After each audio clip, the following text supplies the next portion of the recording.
오늘 우리에게 주신 하나님 말씀은 데살로니가전서 5장 16절로부터 18절까지 말씀입니다. 항상 기뻐하라. 쉬지 말고 기도하라. 범사에 감사하라. 이것이 그리스도 예수 안에서 너희를 향하신 하나님의 뜻이니라. 아멘. 아멘. 우리 앞뒤 자로 인사할까요? 잘 오셨습니다. 사랑하고 축복합니다.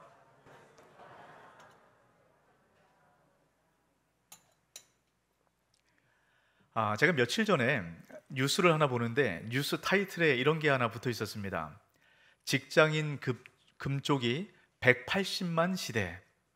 여러분, 금쪽이 이게 TV 한 상담 프로그램에서 상담을 받는 아이들을 금쪽이라고 얘기를 하잖아요. 여러분, 직장인들 가운데 이 상담을 받아야 되는 사람들, 그 불안과 우울 때문에 여러분 이 치료를 받아야 되는 많은 사람들이 있다, 뭐 이런 얘기입니다. 180만이 넘는 뭐 이런 사람들이 지금 상담을 받고 있다, 이런 얘기를 보았어요. 그러니까 참 이 중에서도 20대, 30대가 지금 급증하고 있다. 참 이런 걸 보면서 참 안타깝다, 이런 마음이 들었습니다. 그러면서 제가 눈에 들어왔던 하나 기사의 대목이 있는데요. 코로나19 이후 머니무브에 올라타 벼락부자가 됐거나 상승 열차에 탑승하지 못해 벼락 거지가 된 사람들이 정신의학과를 찾는 경우도 늘었다. 좀 과한 표현이긴 한데 여러분, 이것이 좀 많은 생각들을 해보게 되는 것 같아요. 여러분, 이 코로나19 때 양극화 현상이 생기지 않았습니까? 경제 양극화 현상이 생기면서 많은 사람들은 많은 부를 누리게 되고 또 더 많은 사람들은 이 경제적으로 어려움 가운데 처하게 됐다, 이런 이야기를 보게 돼요. 이런 경제적으로 어려움 가운데 처한 사람들은 마음이 힘들고 어렵고 아프니까 좀 정신과적인 치료를 받을 수 있습니다. 여러분, 그런데 벼락 부자가 된 사람들은 왜 정신과 치료를 받게 되는 것일까요? 그럼 정신과 의사가 이런 얘기를 합니다. 벼락 부자가 됐는데 뭔가 돈을 가지면 뭔가 다 이룰 것처럼 생각을 했는데 막상 부를 거머쥐어 보니까 이걸 갖고 어떻게 살아야 되는가, 인생의 의미를 발견하지 못하기 때문에 정신과를 찾을 수밖에 없다라는 이야기를 하게 됩니다. 참 우리가 살아가는 이 시대는 참 많은 이런 어려움이 있는 것 같아요. 근데 저는 이런 기사들을 보면서 이것이 예견된 것이 아닌가, 이런 생각을 해보게 되었어요. 이런 10년 전쯤에 이슈가 되었던 책 하나가 발간이 됐습니다. 제목은 이런 겁니다. 기적을 이룬 나라, 기쁨을 잃은 나라. 한 영국인 저널리스트가 썼는데요, 외국인 시각으로 한국을 바라본 겁니다. 이 한국을 바라보니까 이 한국은 정말로 기적을 이룬 한강의 기적, 이 기적을 이룬 나라라고 얘기를 합니다. 여러분, 정말로 원조를 받던 나라가 원조를 해주는 나라로 바뀐 것은 한국 외에 없다는 거예요. 유일무이하다는 겁니다. 그만큼 한국이 저력이 있다, 뭐 이런 얘기를 해요. 그런데 물질적 풍요를 얻는 대가로 기쁨을 잃어버렸다라고 얘기를 합니다. 참 많은 생각들을 해보게 되는 것 같아요. 그 기쁨을 잃은 결과가 뭡니까? 많은 사람들이 이 정신과 치료를 받게 되는 이런 상황들을 우리가 지금 보게 되지 않습니까? 여러분, 이것은 하나님께서 기뻐하는 삶이 아닙니다. 우리 그리스도인들 예외 아닌 것 같아요. 여러분, 기쁘십니까? 이런 10년 전과 지금과 비교해보면 지금이 더 기쁘세요? 더 물질적 풍요와 더 많은 것들 누리고 살아가지 않습니까? 그럼 더 기뻐야죠. 근데 우리 삶을 보면 기쁨을 점점점 잃어간 것 같아요. 우리가 이런 시대를 어떻게 살아가야 될까? 회복해야 됩니다. 어떻게 회복할 수 있는가? 오늘 우리가 데살로니가전서 이 말씀을 통해서 그 방법을 함께 나눠보려고 해요. 데살로니가전서는 사도 바울이 데살로니가 교인들에게 써서 보낸 편지입니다. 이 데살로니가 교회는 사도 바울이 2차 전도 여행을 하면서 데살로니가 지방에 3주 동안 머물면서 유대인 회당에 설교를 했습니다. 그 설교를 들었던 사람들이 예수님을 믿고 돌아왔던 사람들이에요. 그러니까 여러분, 3주 된 초신자들입니다. 이제 막 신앙의 성장을 하고 예수님이 어떤 분인가, 근데 이것을 알아야 되는 그때 사도 바울이 유대인들의 핍박을 받습니다. 그래서 결국 야반 도주를 해요. 여러분, 이 상태 같은 데살로니가 이 자식들, 영적 자식들 아닙니까? 이 자식들을 두고 그 데살로니가를 떠나는 사도 바울이 어떠한가, 그 마음이 데살로니가 전서에 절절히 묻어나요. 여러분, 데살로니가에서 예수님을 믿는다는 것은 여러분 단순한 문제가 아닙니다. 여러분, 고대 사회가 다 그랬는데요, 특별히 데살로니가 지방은 많은 신들을 섬겼어요. 모든 게 다 신입니다. 여긴 항구 도시거든요. 그러니까 바다의 신을 섬겨요. 또 장사하는 사람들은 장사의 신을 섬깁니다. 농사하는 사람은 농사의 신을 섬겨요. 이런 모든 것마다 다 신을 섬기는 거예요. 신을 섬기지 않으면 여러분 장사도 할 수 없습니다. 먹고 살 수 없다는 얘기예요. 이런 모든 모임도 마찬가지입니다. 공적 모임, 사적 모임, 다 신들을 섬기는 예배를 하고 나서 모임이 진행됩니다. 가족 모임도 마찬가지. 예수를 믿는다는 것은 다른 신들을 섬기지 않는다는 것이죠. 이 말씀은 결국 생존에 급격한 위험이 가하는 여러분 이런 상황 가운데 처해 있다는 겁니다. 근데 데살로니가 교인들이 지금 신앙생활을 얼마 했다고요? 3주요. 여러분, 이런 사람들이 생존의 위협을 느끼고 또 가족들에게도 내치고, 여러분 믿음이 흔들리지 않겠습니까? 이런 믿음이 흔들리는 데살로니가 교인들 가운데 너희들이 어떻게 살아야 되는가, 이것을 쓴 책이 바로 데살로니가 전서예요. 여러분, 3주 된 교인들에게 쓴 편지이기 때문에 뭐 대단한 신학적인 내용 그런 거 없습니다. 정말 초신자들이 지켜야 될 핵심적이고 중요하고 가장 기독교인으로 살아가야 될 기본적인 것, 그것만 이야기를 해요. 여러분, 우리가 지금 여기 계신 분들은 다 3주 이상 신앙생활을 하셨죠? 그러니까 여러분, 우리들은 가장 기본적인 이것을 기본으로 우리가 알고 있어야 된다. 여러분, 바로 이런 얘기가 되는 겁니다. 그러면 그리스도인으로 어떻게 살아가야 되는가, 가장 기본이 뭔가, 사도 바울이 했던 얘기가 바로 오늘 본문입니다. 자, 여러분, 오늘 본문 말씀을 메시지 성경으로 한번 같이 읽어볼까요? 우리 같이 있습니다. 무슨 일이든지 기뻐하십시오. 항상 기도하십시오. 무슨 일이든지 하나님께 감사하십시오. 이것이야말로 하나님께서 그리스도 예수 안에 있는 여러분에게 바라시는 생활 방식입니다. 하나님께서 그리스도인들에게 원하시는 가장 기본적인 생활 방식, 이게 바로 세 가지라는 거예요. 이것은 모든 초신자든 아니면 오래된 신앙의 연수가 있든 상관없이 모든 기독교인들이라면 이것은 반드시 지키고 반드시 이것을 행해야 될 생활 방식이다라고 말씀을 하는 겁니다. 여러분, 첫 번째가 뭐죠? 항상 기뻐하는 거예요. 여러분, 사도 바울이 기뻐하라 라는 이 말씀을 가장 첫 번째로 둔 데는 이런 특별한 의미가 있어요. 여러분, 영화 가운데 인사이드 아웃이란 영화가 있습니다. 이 영화는 우리 인간의 감정을 이제 애니메이션으로 만든 그 영화인데요. 여러분, 이 감독이 이 영화를 만들기 위해서 인간의 감정을 다루는 모든 전문가를 찾아가서 자문을 구했다는 겁니다. 정신과 의사와 심리학자, 또 뇌과학자, 이 모든 사람을 찾아가서 인간의 감정을 어떻게 돌아가는가. 그래서 인간에게 5가지 중요한 기본적인 감정이 있다. 여러분, 이것으로 이야기가 시작돼요. 자, 첫 번째 감정, 버럭입니다. 이 버럭이 뭐죠? 화를 내는 거예요. 화, 분노. 우리 안에 그런 감정 다 있죠. 자, 두 번째는 소심. 늘 두려워하고 늘 불안해하는 것. 우리도 다 그런 마음 갖고 있습니다. 세 번째 감정은 기쁨이에요. 기쁨. 늘 기뻐하고 즐거워하는 것이죠. 네 번째 감정은 까칠입니다. 늘 부정적인 거예요. 늘 비판하고 판단하고 아주 까칠한 이제 그런 감정을 얘기하고, 다섯 번째 감정은 슬픔입니다. 우울하고 슬픈 이런 감정들, 우리 안에 모든 사람들이 갖고 있는 이런 감정입니다. 근데 여러분, 이 감정 안에 중요한 게 있어요. 이 모든 감정을 이끌어가는 대표적이고 대장 감정이 있습니다. 그 감정이 바로 기쁨이에요. 기쁨이 충족되지 못하면 화가 나기 시작하는 겁니다. 또 기쁨이 충족되지 못하니까요, 막 두려운 거예요. 불안한 겁니다. 기쁨이 충족되지 못하기 때문에 비판적이고 날카롭고 부정적으로 바뀌게 된다는 거예요. 또 기쁨이 충족되지 못하니까 우울하고 슬픔 가운데 빠지게 된다는 겁니다. 이렇게 기쁨이 중요하다라고 얘기를 합니다. 여러분, 이 말이 뭡니까? 여러분, 우리 가운데 자꾸 화가 날 때가 있어요. 이 화를 어떻게 다질 수 있을까요? 참아야지 참아집니까? 아니요. 기쁨이 충만하면 된다는 겁니다. 여러분, 불안할 때 있죠? 염려할 때 있죠? 이걸 어떻게 해결할 수 있습니까? 기쁨이 충만하면 된다는 거예요. 자꾸 부정적으로 보일 때 있습니다. 그럼 이것 역시 기쁨이 채워지면 된다는 겁니다. 우울과 불안 역시 마찬가지예요. 이 슬픔 역시 기쁨이 채워지면 해결이 된다라고 말씀을 합니다.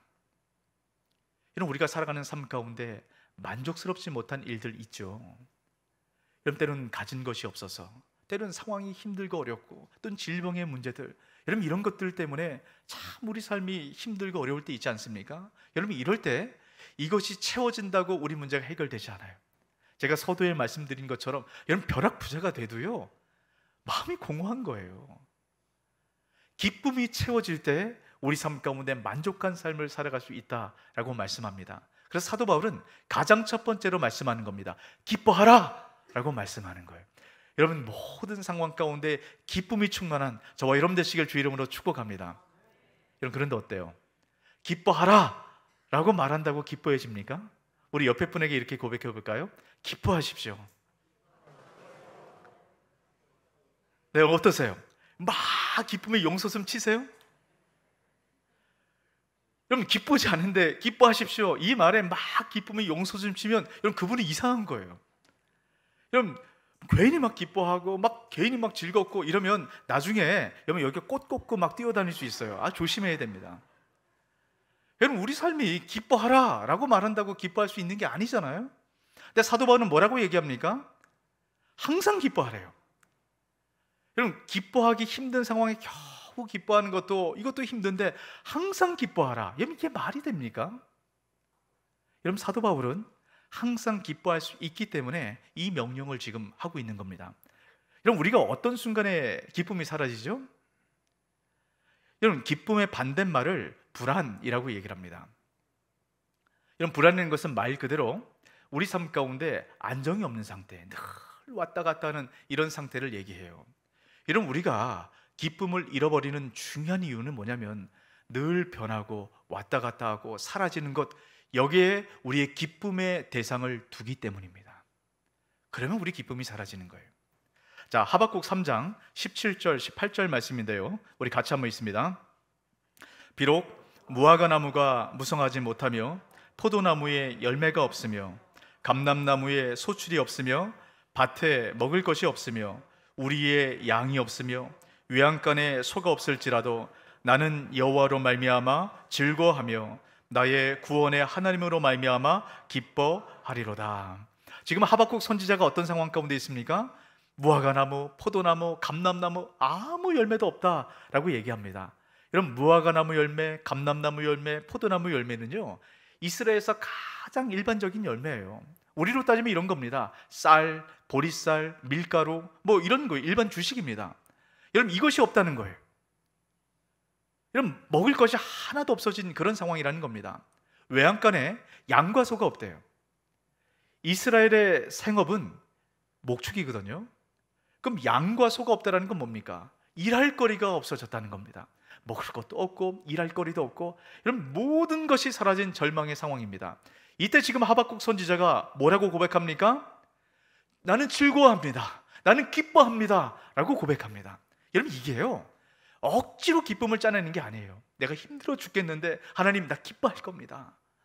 하나님 나 정말로 어렵고 정말 살 수 없는 상황이지만 내가 기뻐하기로 결단합니다. 믿음의 고백이 아닙니다. 정말 안에서 기쁨이 넘쳐나는 거예요. 이러면 어떻게 이럴 수 있겠습니까? 여러분 중요한 이유가 있어요. 제가 다시 한번 읽어드릴 테니까 여러분 그 이유를 한번 찾아보세요. 비록 무화과나무가 무성하지 못하며 포도나무에 열매가 없으며 감람나무에 소출이 없으며 밭에 먹을 것이 없으며 우리의 양이 없으며 외양간에 소가 없을지라도 나는 여호와로 말미암아 즐거워하며 나의 구원의 하나님으로 말미암아 기뻐하리로다. 여러분 찾으셨어요? 하나님으로 말미암아. 무화과나무, 포도나무, 감람나무, 양, 소, 여러분 이 모든 것은 변합니다. 있을 때가 있고 없을 때가 있어요. 많아질 때가 있고 적어질 때가 있습니다.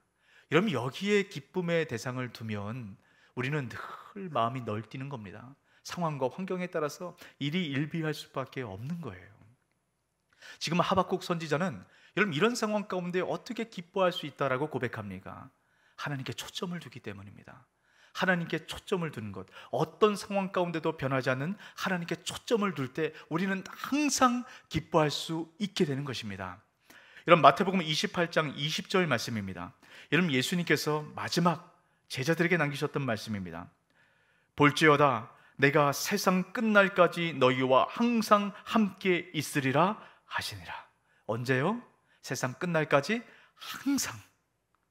그래서 우리가 예수 그리스도, 여러분 이분께 초점을 맞추고 살 때 우리가 모든 순간 항상 기뻐할 수 있는 것입니다.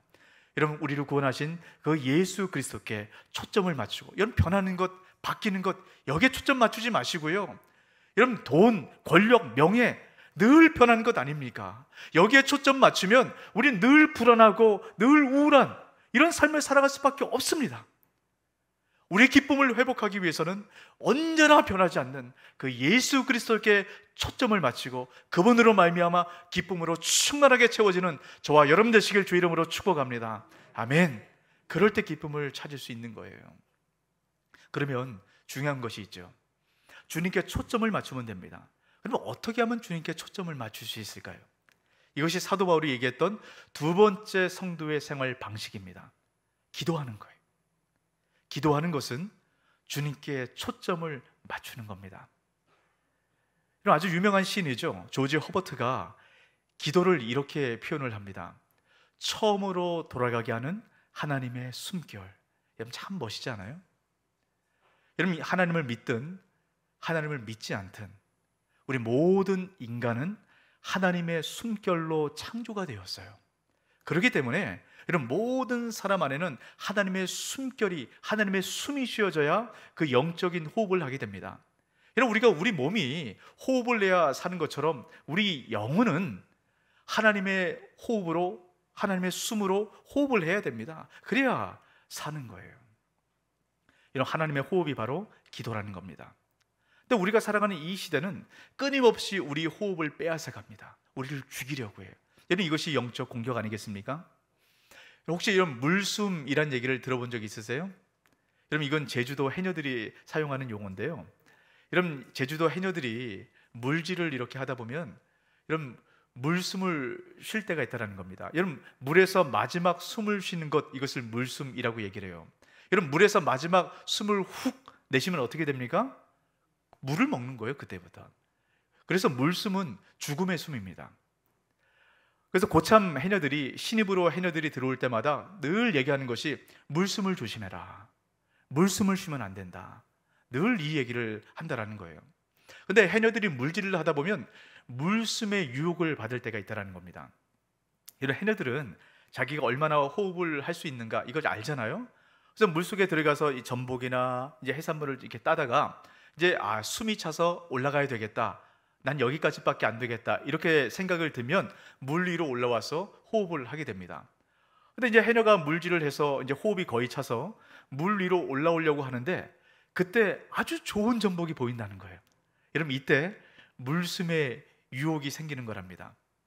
그럼 물 위로 올라가서 다시 들어가면 그 전복이 사라진대요. 그래서 물 위로 나오기 전에 야, 내가 저건 딸 수 있겠다, 여러분 이런 생각이 드는 순간 그 전복을 따라 물에 들어갈 때 물숨을 쉬게 된다는 겁니다. 여러분 우리가 살아가는 이 시대는 탐욕의 물로 가득 차 있습니다. 늘 변하는 것들이 우리에게 호흡을 빼앗아 갈라요. 늘 물숨을 쉬도록 만들게 된다는 겁니다. 여러분 우리는 물숨을 쉬면 죽는 거예요. 영적인 호흡을 잃어버리면, 영적인 물숨을 쉬게 되면 우리 영은 죽게 되는 겁니다. 여러분 살아도 사는 게 아닙니다. 영적인 호흡을 잃어버리면 우리 기쁨을 잃어버리는 겁니다. 그러니까 늘 우리는 그냥 사는 거예요. 영적인 호흡을 잃어버리면 그냥 사는 겁니다. 아무 의미 없이 사는 거예요. 그러니까 늘 불안하고 우울하고 정신과 치료를 받을 수밖에 없는 이런 그런 상황 가운데 살아갈 수밖에 없게 되는 겁니다. 영적인 호흡을 회복해야 돼요. 여러분 그게 바로 기도입니다. 여러분 우리가 살아가는 이 시대는 탐욕의 물이 가득해요. 그래서 끊임없이 우리 호흡을 빼앗아가서 영적인 물숨을 쉬도록 만드는 겁니다. 여기에 마음을 빼앗겨서는 안 돼요. 끊임없이 주님께 초점을 맞추고 기도하는 자리 가운데 와서 영적인 호흡을 하기 시작할 때 여러분 우리 안에 기쁨이 회복되는 것입니다. 여러분 기도의 자리 가운데 오셔서 영적인 호흡이 회복되는 저와 여러분 되시길 주 이름으로 축복합니다. 호흡하지 않으면 죽는 거예요. 여러분 기도는 선택이 아닙니다. 여러분 우리가 호흡을 선택으로 합니까? 기도하지 않으면 죽는 거예요. 물숨을 쉬게 됩니다. 여러분 다시 한번 기억하세요. 영적인 호흡을 하시기 바랍니다. 여러분 이 사도 바울은 영적인 호흡인 기도를 어떻게 표현합니까? 기도의 수식어를 이렇게 표현하죠. 쉬지 말고 기도하라. 여러분 쉬지 말고 기도한다. 어떤 의미입니까? 멈추지 말고 기도하라. 항상 기도하라. 이런 의미죠. 근데 이 단어의 의미를 가만히 살펴보면 이런 의미가 있어요. 밑바닥까지 깊이 내려갈 때까지 멈추지 말고 기도해라. 이런 무화과 나무 열매가 없습니다. 외양간에 소와 양이 없어요. 인생의 깊은 밑바닥을 치는 겁니다. 이런 이때에도 기도하라 라고 말씀합니다. 그래야 사는 거예요. 이런 때는 하나님께서 우리를 낮추실 때가 있습니다. 왜 낮추실까요? 왜 무화과 열매를 하나님께서 때론 걷어가실까요? 왜 소와 양을 걷어가실까요? 우리가 영적인 호흡을 하도록 여러분 하늘을 바라봐야 하나님을 볼 수 있거든요. 우리가 낮아질 때 비로소 우리는 눈을 들어서 하늘을 보게 되는 겁니다. 여러분 기도는 납작 엎드리는 거예요. 납작 엎드려야만 그제서야 눈을 들어서 하나님이 보이게 되는 거예요. 그래 영적 호흡을 하게 되는 것입니다. 여러분 우리가 납작 엎드려서 영적 호흡을 하기 위해서 하나님을 바라보는 순간 여러분 그제서야 우리 안에서 터쳐나오는 것이 있습니다. 그게 바로 감사입니다. 성도의 세 번째 생활 방식 감사. 우리가 납작 엎드려서 기도할 때 그제서야 우리 감사가 터쳐나오는 거예요. 여러분 제가 기도는 호흡이라고 말씀드렸어요. 여러분 지금 여기에 내가 호흡을 1분에 5번 해야지. 여러분 이렇게 생각하면서 호흡하시는 분이 있으세요? 내가 숨을 내쉬고 지금 들여 마셔야지. 여러분 이런 분이 있습니까?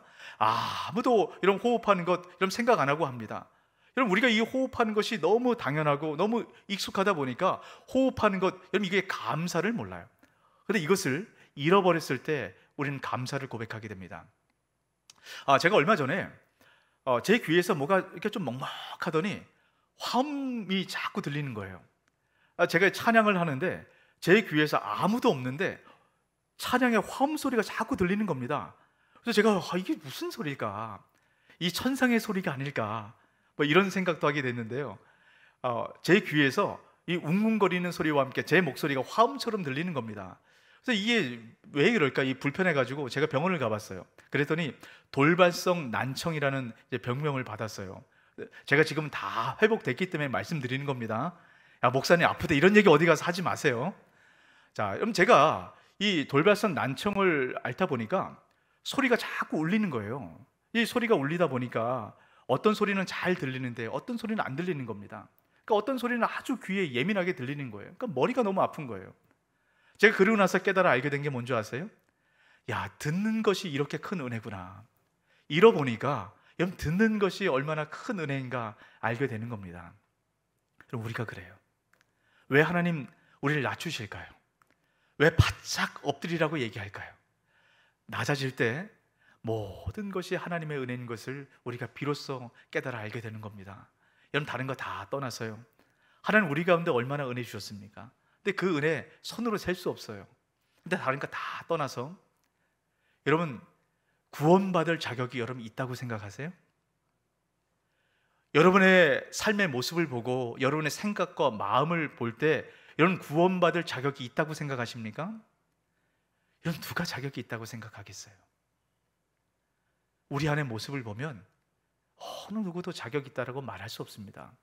여러분 심지어 사도 바울조차도 자격이 없다라고 얘기합니다. 로마서 7장 18절 말씀입니다. 내 속 곧 내 육신에 선한 것이 거하지 아니하는 줄을 아노니 원함은 내게 있으나 선을 행하는 것이 없노라. 여러분 사도 바울이 어떤 사람이에요?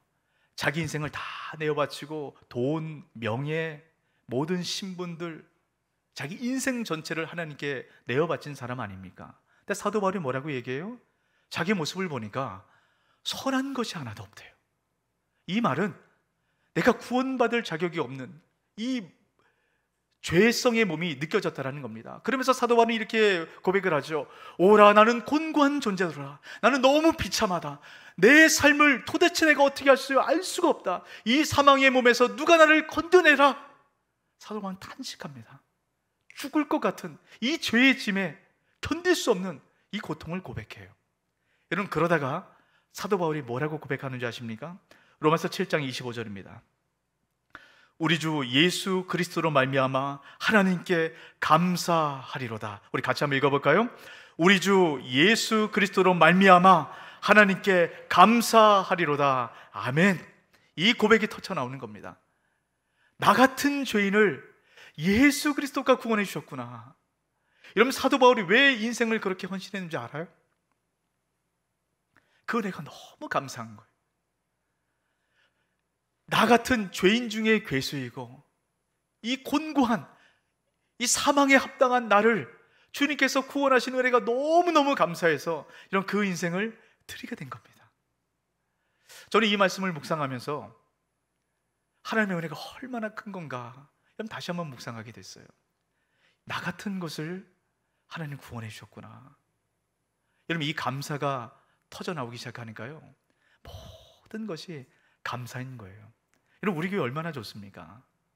근데 우리 교회 안에 그럼에도 불구하고 크고 작은 여러 문제들이 있지 않습니까? 여러분, 그런 것 때문에 때론 제 안에 버럭이가 올라올 때가 있고요, 때론 이 소심이, 이 불안과 두려움 가운데 이거 어떡하나, 때론 까칠하고 이 부정적인 것이 올라올 때가 있고, 때론 이 우울함, 슬픔이들이 올라올 때가 있어요. 여러 감정들이 제 안에서 요동칠 때가 있습니다. 여러분, 그 모든 것들이 한순간에 사라지게 됩니다. 왜 그런지 아십니까? 감사를 고백하기 시작할 때 기쁨이 제 안에 충만하기 때문이에요. 기쁨이 충만하면 우리 안에 있었던 그 모든 부정적인 감정들이 힘을 잃게 되는 거예요. 여러분, 제가 토요일 저녁은 제가 이 주일을 준비하기 때문에 좀 일찍 자고 굉장히 제가 신경을 많이 씁니다. 근데 제가 웬만하면 좀 일찍 자려고 하는데 저희 아이들은 토요일 되면 주말이잖아요. 그러니까 늦게 자요. 그러니까 아이들이 이렇게 이야기하는 소리가 막 귀에 들립니다.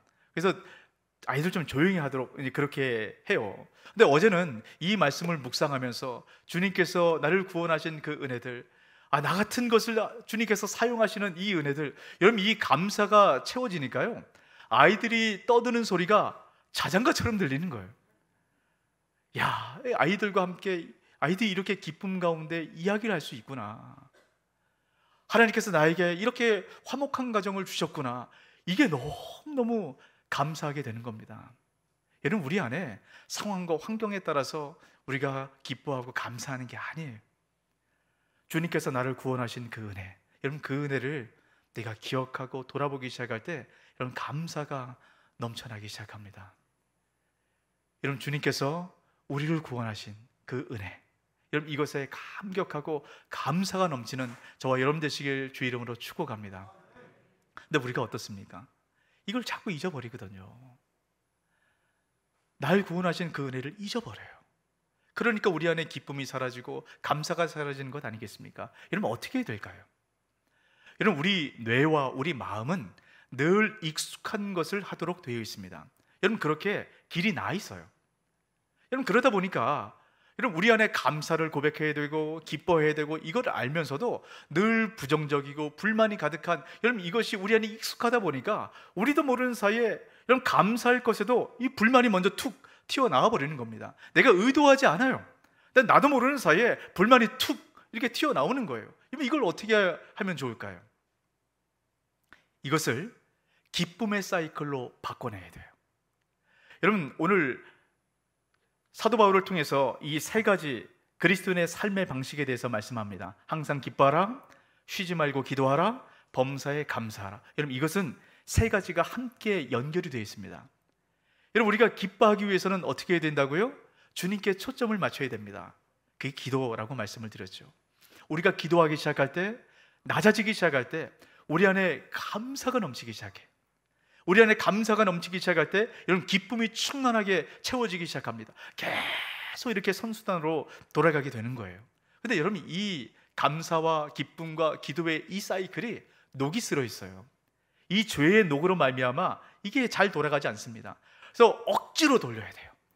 억지로 기도하고 억지로 감사하고, 여러분 이것이 계속 습관이 되어서 길이 나면 나중에는 여러분 슬퍼하고 화내고 불만하고 좌절할 그 상황 가운데도 감사하고 기뻐하게 되는 겁니다.